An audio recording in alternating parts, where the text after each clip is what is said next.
All right, happy Saturday, party people. I had an interesting thought the other day, and I thought I should share this.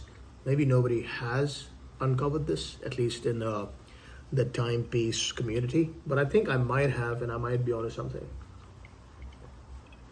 A lot of people were mocking uh, the Tudor branding, which was like born to dare. What is it trying to say? Why am I doing this with my hands? And all of these things, right? What does born to dare mean, right? If you think about Tudor, it it grew up sort of in the shadows of Rolex, right? Once you once you're grown up in the shadow of some, like, a bigger brother, you kind of get a little bit rebellious. You want to break out a little bit, right? That's the most uh,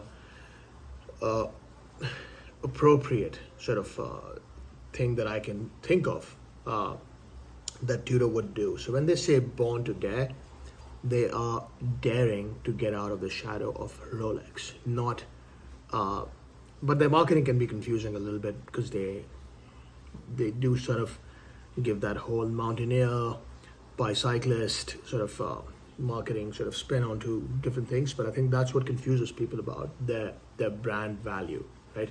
What they stand for, which is really interesting because if you think about their timepieces in general, they're trying to sort of mimic the old school, you know, Rolex watches. So, for example, if I stretch and I look for this is like a Tudor Black Bay Pro. Honestly, one of the best looking watches I have seen in a while. Looks like the old school Explorer. You guys know that. Like, people who, if you're watching this, you know that this is a sort of design homage to the old school Explorer. And Tudor can do it because they're owned by Rolex, right? So that's that. But again, I just wanted this quick take to be out there in case somebody has not thought about this. I think what Tudor's trying to do is to communicate that they are daring to get out of Rolex's shadow. Quick update again. I was in New York City and I thought I'll just see if I can get my hands on the Moon's watch, and I was able to, obviously. Got lucky, had to go with the mission to Mars with those Alaska mission sort of rocket hands on the subdials. I had to do this. I couldn't get any other one. This just looks, this nod to that timepiece, I'll put up a picture on your screen if you guys want one, is a nice touch, and it looks amazing on this sort of Gulf racing strap. I can put it on if you guys would care to appreciate or slander in the comment section, because timepieces are very serious these days. It's a serious hobby. But a quick take on this watch will be that if you like old school Swatch chronographs, this is right up your alley because it does have the lap timing function, which is incredible at this price point and